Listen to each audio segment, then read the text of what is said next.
সুন্নাত প্রয়োজনে হংকার গর্জন, সুন্নাত শুধু নয় মেষ চরাতে যাওয়া, আর সুন্নাত হলো রাষ্ট্রনায়ক হওয়া। মহা প্রমাণ আছে কিয়ামত পর্যন্ত সভাপতি থাকবে। গত 2 দিন আগে ঘোষণা দিয়েছে এই দেশে যে ইসলামী ছাত্র শিবির 1971 সালে রক কেটেছে। তো 1971 সালে শিবির বলে এই বাংলাদেশে কিছু ছিল, ও তো প্রতিষ্ঠা হয়েছে 1977 সালে। এক কথা বলছে না কেন? এরকম দাহা মিথ্যা কথা আপনি বলবেন আর দেশের মানুষ শুনবে? অত পাগল দেশের মানুষ আর নেই। এই জন্য অনেকের চরিত্র আজ উদ্ভাসিত হয়ে গেছে। মানুষ বলছে তো পাগল, এ মেয়াদ উত্তীর্ণ গাঁজা খেয়েছে, এ কারণে এরকম কথা বলছে।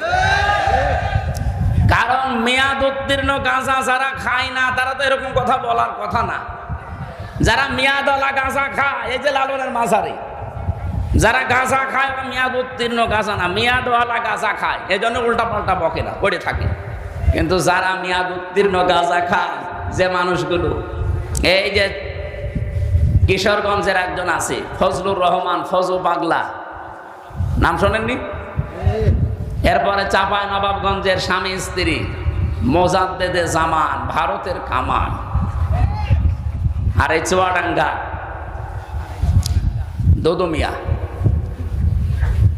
এই মানুষগুলো যা কথাবার্তারা বলছে, একটা কথা আপনি সত্য পাচ্ছেন, আর এমন এমন কথা বলে যে বিষয়ে তাদের জ্ঞান নেই। অথচ কোরআনের নির্দেশ হলা তাকফু মা লাইসা লাকা বিহি ইলমুন, যে বিষয়ে জ্ঞান নেই মুখ খুলবা না। আর ওরা যেটা জানে না ওটা বেশি করে বলে। আপনি আন্দাজে কেন বলতে গেলেন যে 1971 সালে শিবির যারা তারা রক কেটেছে? এরকম দাহা মিথ্যা কথা মানুষ শুনবে। এদের জন্ম 1977 সালে। আমি কি বানিয়ে বলছি? এই জন্য যেই জিনিস যার ছিল কিন্তু হারিয়ে ফেলেছিল, ওইটা যদি সে ফেরত পায় এই হাদিসের শাস্তির আওতা মুক্ত থাকবে। সে নবীর উম্মত থেকে বের হয়ে যাবে না, জাহান্নামে তার স্থান তৈরি হবে না। সুতরাং ইসলামী ব্যাংক যাদের ছিল তারা ফেরত পেয়েছে, এই হাদিস তাদের জন্য না। কিন্তু যে জিনিস যার না, সে যদি জোর করে ওইটা নিয়ে নেয়, জবরদস্তি করে দখল করে নেয়, আল্লাহর কসম আপনি নবীর উম্মত আর নেই। আপনি যতই নামাজ পড়েন, রোজা রাখেন, কে কথা বললেন না কেন? আশা করছে আপনি হাদিসের এই বাংলা ভাষা বুঝে ফেলেছেন। এরপরেও যদি কার কপালে হেদায়েত না আসে, এ দোষ আমির হামজার। কার? আল্লাহর দোষ। হেদায়েত পাওয়ার যোগ্যতা থাকা লাগবে না, আল্লাহ আন্দাজে হেদায়েত দেবে। সুতরাং যোগ্যতা অর্জন করেন, হেদায়েত পাওয়া যাবে।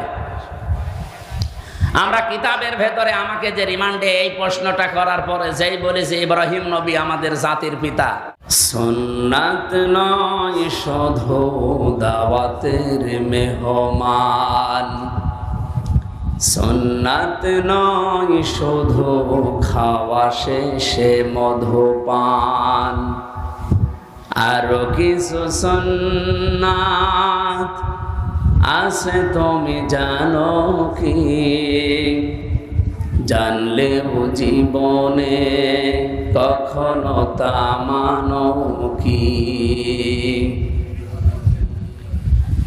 সুন্নাত শুধু নয় মাজলুম সহায়ক, সুন্নাত অহুদে জালিমের প্রতিরোধ, সুন্নাত শুধু নয় নির্জন ধ্যানে যাওয়া, আর সুন্নাত হলো পাথরের আঘাত খাওয়া।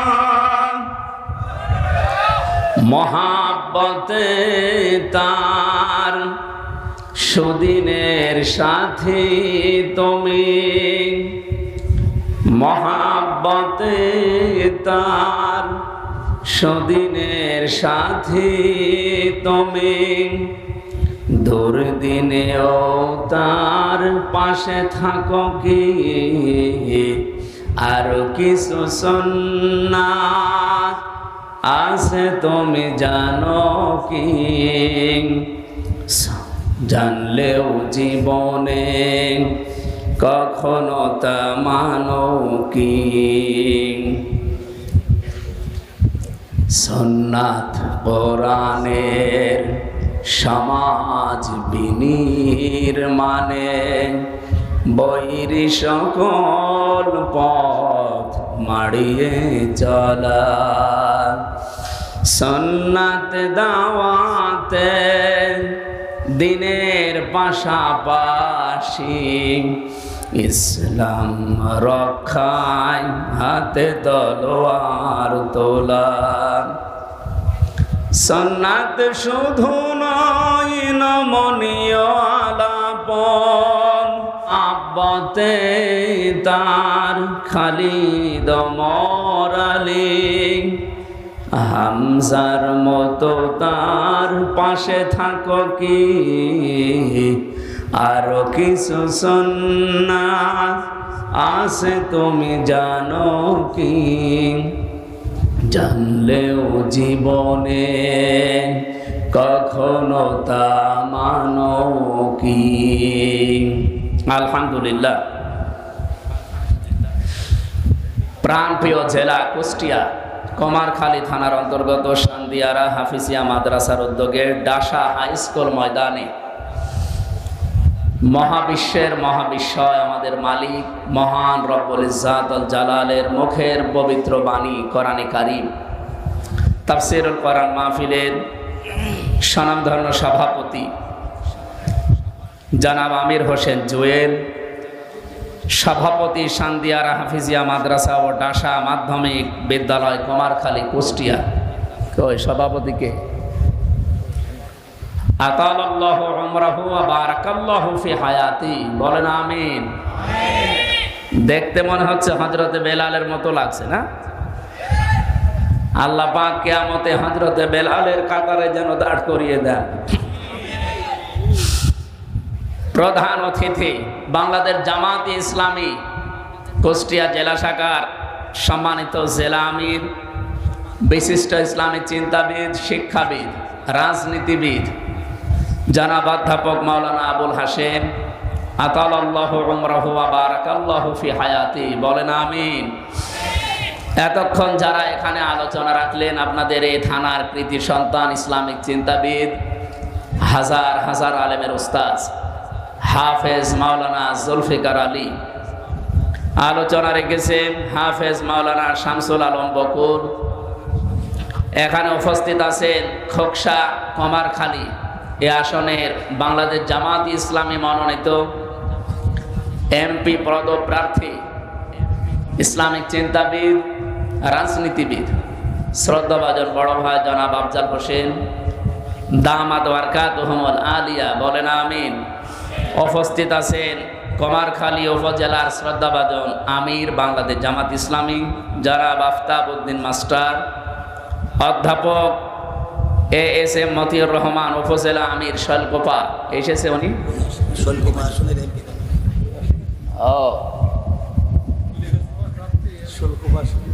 শৈলকুপা বাংলাদেশ জামাত ইসলামী মনোনীত এই আসনের জন্য উনি মনোনীত এমপি পদপ্রার্থী এসেছিলেন। উনি মনে হয় মাগরিবের পরে, আমি যখন যাচ্ছিলাম ওই সময় দেখলাম কথা বলছিলেন। এখানে উপস্থিত আছেন হাফেজ মাওলানা মোহাম্মদ আবু সাইদ, ইউনিয়ন আমির পান্টি কুমারখালী কুষ্টিয়া, এই ইউনিয়নের সম্মানিত আমির।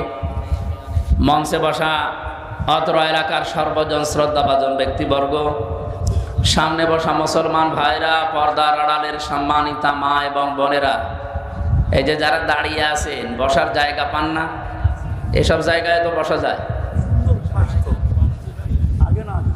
না। এত মূর্তি ভাঙার পরেও যদি এরা দাঁড়িয়ে থাকে, তো এমন মনে হয় মূর্তি বাদ দিয়ে এদেরকে ভাঙার দরকার ছিল। যাদের মাঝায় সমস্যা নেই একটু বসে, এটা ইবাদত চলছে অলরেডি। এখানে কত ব্যস্ততম মানুষ বসে আছে আপনারা টের পাচ্ছেন। এনার 2 আসনের দায়িত্ব, এখন যে আরো বিভিন্ন কাজ ছিল। কোরআনে কারিমের মহব্বতে কোরআনে কারিম শোনার জন্য উনি বসে গেছে। ওনার মতো ব্যস্ত মানুষ আরো যারা যদি বসে থাকতে পারে কোরআনের মহব্বতে, আপনি দাঁড়িয়ে আছেন কেন? বসেন। নাকি চেয়ার দেওয়া লাগবে? বসে পড়েন। এই ছেলে, কতবার বলা লাগে বসেন। আজকের এই অনুষ্ঠান কি শুধু মুসলমানদের জন্য? দিনের বেলা আপনারা যেটা করেছেন ওটা হয়তো সবার জন্য ছিল নাকি? আমি আসার পরে যতটুকু শুনতে পেরেছি, জানতে পেরেছি, অন্তত মাগরিবের পর থেকে যা আরম্ভ হয়েছে এখন পুরাটা ইবাদত চলছে। এই ইবাদতটা পৃথিবীতে যত নফল ইবাদত আছে তার ভেতরে সবচাইতে উত্তম এবং শ্রেষ্ঠ, আফদালুল ইবাদা। এখানে ইসমে তাফসিল দিয়ে নবীজি জানিয়েছেন পৃথিবীতে এর চাইতে উত্তম ইবাদত আর নেই। মসজিদে নববীতে নবীজি প্রবেশ করে দেখলেন কিছু মানুষ কোরআন শরীফ নিয়ে ব্যস্ত আছে। বাম পাশে তাকিয়ে দেখলেন কিছু মানুষ আল্লাহর জিকির করছে। নবীজি বললেন দুইটা দল ভালো কাজে আছে, তবে সবচাইতে উত্তম কাজে আছে তারা যারা আল্লাহর কোরআন নিয়ে ব্যস্ত আছে। আল্লাহ আমাকে এই মুহূর্তে নির্দেশ পাঠিয়েছেন কোরআনে কারিম নিয়ে যারা ব্যস্ত আছে আমি যেন তাদের এই ময়দানে শ্রোতা হিসাবে বসে পড়ি। আপনি টের পাচ্ছেন কি বললাম? বিশ্বনবী যদি এখন বেঁচে থাকতেন আর এই কমারখালী এই শান্দিয়ারা এই রাস্তা দিয়ে যদি হেঁটে যেতেন, নবীজি কোরআনের এই আলোচনা শোনার জন্য দামি অনুষ্ঠানে নিজে শ্রোতা হয়ে বসে পড়তেন। এইরকম একটা জায়গায় আমার মতো আপনার মতো মানুষ বসে আছে, খুশি হয়ে বলেন আলহামদুলিল্লাহ। অন্তত এখানে যারা বসে আছেন আমাদের যদি সওয়াব আজকে নাও হয়, এই যতক্ষণ বসে আছি গোনা হচ্ছে না এই গ্যারান্টি আমরা দিতে পারি। গোনা হচ্ছে না, অনেক কিছু গোনা আমরা বাইরে থাকলে এতক্ষণ করে ফেলতাম। সব অপরাধ থেকে আল্লাহ আমাদেরকে মাহফুজ রেখে কোরআনের এক একটা অক্ষরে 10টা করে নেকি হয়। হাদিস আমরা শুনেছি, মান ক্বারাআল কোরআন হারফান ফালাহু আশরু হাসানাত। হাসানাতুন না, হাসানাত বহু বছর। কেউ যদি কোরআনের একটা আয়াত পড়ে, একটা অক্ষর তেলাওয়াত করে, কমপক্ষে তার আমল নামে আল্লাহ 10টা করে নেকি দান করবে। নেকির মর্যাদা এখন বোঝা যাচ্ছে না, এটা বোঝা যাবে চোখ বন্ধ হলে।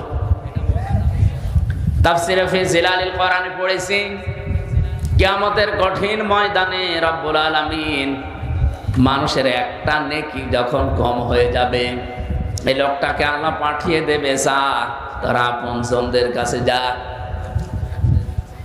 চিন্তা করবে পৃথিবীতে সবচাইতে বেশি কষ্ট স্বীকার করেছিল আমার জন্য আমার মা, এই জন্য মায়ের কাছে প্রথমে যাবে, ভাইয়ের কাছে যাবে।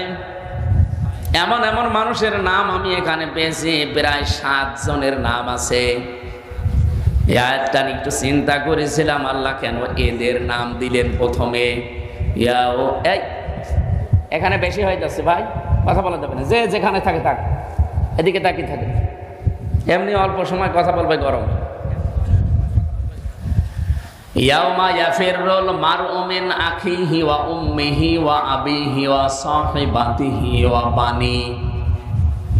আপনি সিরিয়াল হিসাবে যাদের নাম আল্লাহ বললেন হিসাব করে দেখেন, এই মানুষগুলো দুনিয়ায় বিপদে পড়লে এগিয়ে যায়। প্রথমে আল্লাহ ভাইয়ের নাম দিয়েছেন, মায়ের নাম দিয়েছেন, বাবার নাম দিয়েছেন, এরপরে স্ত্রীর নাম দিয়েছেন, সঙ্গে সাথী সন্তানাদি, এরপরে দুনিয়ার অন্য কেউ। আমি একটা একটা করে সিরিয়াল মিলিয়ে দেখেছি, এর ভেতরে পীর সাহেবের নাম নেই, আছে। প্রথমে ভাইয়ের নাম, মায়ের নাম, বাবার নাম, স্ত্রীর নাম, সন্তানের নাম, বন্ধুর নাম, 7 নম্বরে দুনিয়ার অন্য কেউ।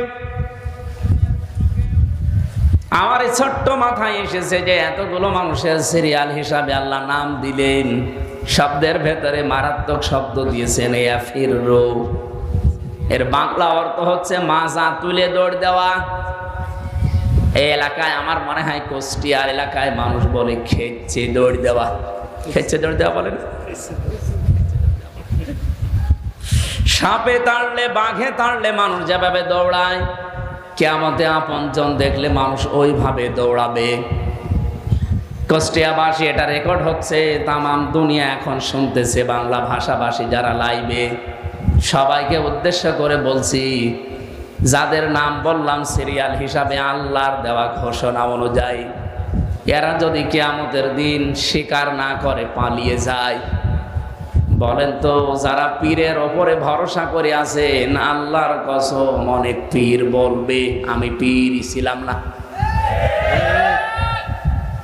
আপনার মা যদি বলে আমি সন্তান পাবো কোথায়, আমার তো বিয়ে হয়নি, বাবা যদি বলে আমি সন্তান পাবো কোথায়, আমার বিয়ে হয়নি, আল্লাহর কসম পীর সাহেব বলবে আমি পীরই ছিলাম না, মরিদ পাবো কোথায়।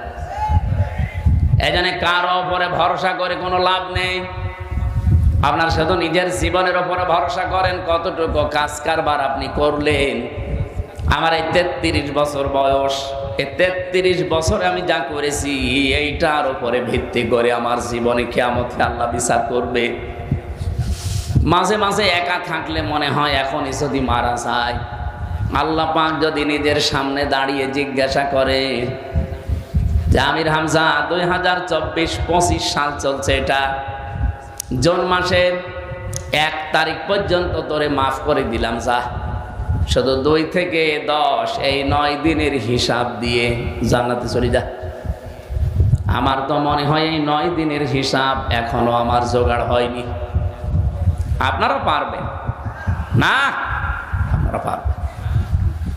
আপনার আল্লাহর ওলি আছে না লালন, এ থানায় না? হ্যাঁ,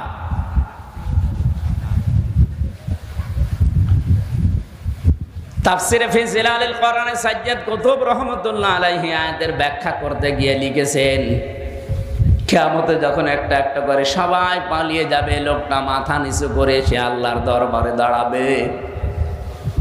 লোকটা যদি জ্ঞানী হয়, জ্ঞানী মানে আলেম, এই লোকটাকে আল্লাহ চাদর দিয়ে ঘিরে নেবে, কুদরতি ভাবে ঘিরে একা একা জিজ্ঞাসা করবে এই কাজগুলো করেছিলি?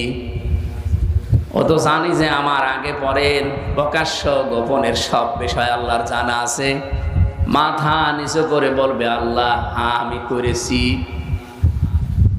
আল্লাহ পাক ওই লোকটা আলেম, এজন্য ওর দিকে তাকিয়ে এর অনুশোচনা অনুতপ্ত হওয়া দেখে ডাক দিয়ে বলবে আমার দিকে তাকা, গোপনে তোরে মাফ করে দিলাম, কাউকে বলবি না, যা। আপনি কথার লোড কত টের পেয়েছেন? কিয়ামতের দিন আলেম এদেরকে আল্লাহ অপমান করবে না সবার সামনে, জন্য কুদরতের চাদর দিয়ে ঘিরে নেবে, অপরাধগুলো স্মরণ করাবে ঠিক। মাথা যখন নিচু করে অনুতপ্ত অনুশোচনা করবে, লোকটার জন্য আল্লাহ বলবে কাউকে কিছু বলবি না, গোপনে তোরে মাফ করে দিলাম। কিয়ামতের ওই কঠিন ময়দানে এখানে যাই কয়েকজন অন্তত নামের আগে মাওলানা লেখা আছে, আমরা বড় বিপদে আছি। হযরতে আবু দারদা বলেন এই হাদিসের ব্যাখ্যা করতে গিয়ে, আমান আমিলা ফিহি মাজা, কিয়ামতের ময়দানে 5টি প্রশ্নের 5 নাম্বার আল্লাহ বলবে যতটুকু জানতে তার কতটুকু মানতে, এটা বলো। উনি বলেন আমার সবচাইতে বেশি ভয় হয় এই পয়েন্টটার উপরে, কারণ আমি যতটুকু জানি ততটুকু তো মানতে পারি না। কিয়ামতের দিন আমার মনে হয় এই পয়েন্টটা এসে আমি ধরা খেয়ে যাব। এই যে আল্লাহর পাকের এই বিচার ব্যবস্থায় ওই জায়গায় আমার আশার সঞ্চার হয়। আলেমদেরকে আল্লাহ ঢেকে ফেলবেন কুদরতি চাদর দিয়ে, সবার সামনে অন্তত অপমান না করে বলবে বান্দা কাউকে বলবি না, যা, আমার যে গফুর আর গফফার নাম আছে আমি তোরে মাফ করে দিলাম। পৃথিবীতে যত ইবাদত আছে আপনি চিন্তা করতে পারেন, সব নফল ইবাদতের ভেতরে আজকের এই অনুষ্ঠানটা আল্লাহর কাছে সব চাইতে দামি। সুতরাং যে আল্লাহ আমাদেরকে এতক্ষণ সময় ধৈর্য এবং সহ্য নিয়ে বসিয়ে রেখেছেন, জবান খুলে খুশি হয়ে বলেন আলহামদুলিল্লাহ। দরুদ আর সালাম পাঠ করছি মুহাম্মদ রাসূলুল্লাহ সাল্লাল্লাহু আলাইহি ওয়াসাল্লামের প্রতি। আমরা কোরআনে কারীম 2টা জায়গা থেকে 2টা আয়াত পড়েছি। প্রথমে পড়েছিলাম সূরা জুমারের 53 নম্বর আয়াত, দ্বিতীয় নম্বরে সূরা মরিয়মের 41 নম্বর আয়াত। আমি 2টা আয়াতের কিছু টাচ দিতে চাই। তাফসীর করতে গেলে 1 ঘন্টা আমি বলেছি না, এত অল্প সময় এক একটা আয়াতে যত কথা আছে সব শেষ করা যাবে না, আমি টাচ দিই। আল্লাহ রাব্বুল আলামিন বলেন, ভালো করে মিলাবেন নিজের জীবনের সাথে। অযকুর ফিল কিতাবি ইব্রাহিম বা ইব্রাহাম, এখানে 7টা কিরাত আছে। আমার বিশ্ববিদ্যালয় কোরআনের ওপরে কিরাতের ওপরে যে বিষয়টা আমি পড়েছিলাম 7 কিরাত, তার ভেতরে 2 কিরাত আমি এখানে পড়লাম। রব্বুল আলামিন বলেন, স্মরণ করো বা আলোচনা করেছি এই কিতাবের ভেতরে আমার নবী ইব্রাহিম আলাইহিস সালামের কাহিনী। ইন্নাহু কানা সিদ্দীকান নাবিয়্যা, নিশ্চয় অবশ্যই সে ছিল সিদ্দিক এবং নবী। তাহলে এখানে আমরা কিতাবের ভেতরে আলোচনা পাচ্ছি, অনেকগুলো মানুষের নামের আলোচনা আছে, তার ভেতরে 1 নম্বরে পেলাম ইব্রাহিম, যিনি আমাদের জাতির পিতা। আমাদের জাতির পিতা যে ইব্রাহিম, এ বিষয়ে কোনো সন্দেহ আছে? আমার রিমান্ডে জিজ্ঞাসা করেছিল ওই মাটির নিচে আয়না ঘরে যে আমাদের জাতির পিতাকে, যাই বলেছি ইব্রাহিম। সঞ্জয় দত্ত এএসপি, আমার বাবা মা তুলে গালিগালাজ দিয়ে বলছে, বেটা বেয়াদব, ইব্রাহিমকে জাতির পিতা বঙ্গবন্ধু। কোরআনের আয়াত পড়লাম ওনার সামনে। আচ্ছা, কিসের কোরআন? আল্লাহ পাক জানিয়েছেন, মিল্লাতা আবিকুম ইব্রাহিম হুয়া সাম্মাকুমুল মুসলিমিন। তোমাদের জাতির পিতার নাম ইব্রাহিম। এই যে যত মিল্লাত আমরা দেখি, এই যে কোরবানি গেল গতকালকে পর্যন্ত, এই যত রকমের অনুষ্ঠান আমরা করেছি, এগুলো সব কিন্তু ইব্রাহিম নবীর আদর্শ, তার মিল্লাত থেকে পাওয়া। এই কোরবানির সিস্টেম আদম নবীর জামানায় ছিল না, ওনার জামানার সিস্টেম আলাদা ছিল। এরকম চাটিয়াল ময়দানের ভেতরে একটা পশু জবাই করে রেখে আসতো, আগুনের ঝলক এসে ওইটা পুড়িয়ে ফেলতো। আমার এই আয়াতটা পড়ার পরে মাঝে মাঝে মনে হয়, এখন যদি এই শরীয়তটা বাংলাদেশে থাকতো, কত হাসি আমরা যে ধরা খেতাম। কারণ হালাল খাবার, হালাল কর্মজীবন, জীবন পবিত্র, এইরকম মানুষেরটাই শুধু আল্লাহ পুড়িয়ে ফেলতো, বাকি যার হালাল কর্মজীবন নেই তারটা পড়ে থাকতো। আগস্টের 5 তারিখের পর থেকে এই 10 মাস 5 দিনে, আপনি বলেন বহু মানুষ এই 10 মাস 5 দিনে এমন এমন কামাই করেছে যেটা পুরাটাই হারাম। কথা বলেন না কেন? এই যে যারা চাঁদাবাজি করেছে, এই এলাকায় হয়তো না থাকতে পারে, করেছে তো সারা বাংলাদেশে কোনো জায়গায়। চাঁদাবাজি যারাই করেছে ওর পুরাটাই হারাম। বলেন, গত মাসে আমাদের জেলা ইউনিটের একটা বৈঠকে একটা হাদিস আমাকে পড়িয়েছে, মানিদ্দা মা লাইসা লাহু ফালাইসা মিন্না। কি পড়েননি আপনি? মানিদ্দা মা লাইসা লাহু ফালাইসা মিন্না ওয়ালিয়াতাবাওয়া মাকআদাহু মিনান নার। মুসলিম শরীফের হাদিস। হযরতে আবু যর রাদিয়াল্লাহু তাআলা আনহু বর্ণনা করেন, কোন ব্যক্তি যদি এমন জিনিসের মালিকানা দাবি করে যে জিনিস তার না, জোর করে জবরদস্তি দখল করে নিজের আয়ত্তে নিয়ে নেয়, 2টা শাস্তি তার জন্যে।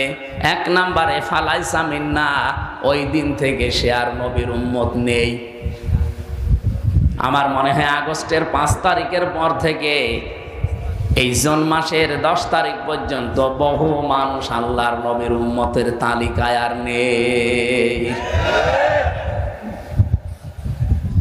2 নাম্বারটা আরো কঠিন, ওয়ালিয়াতাবাওয়া মাকআদাহু মিনান নার।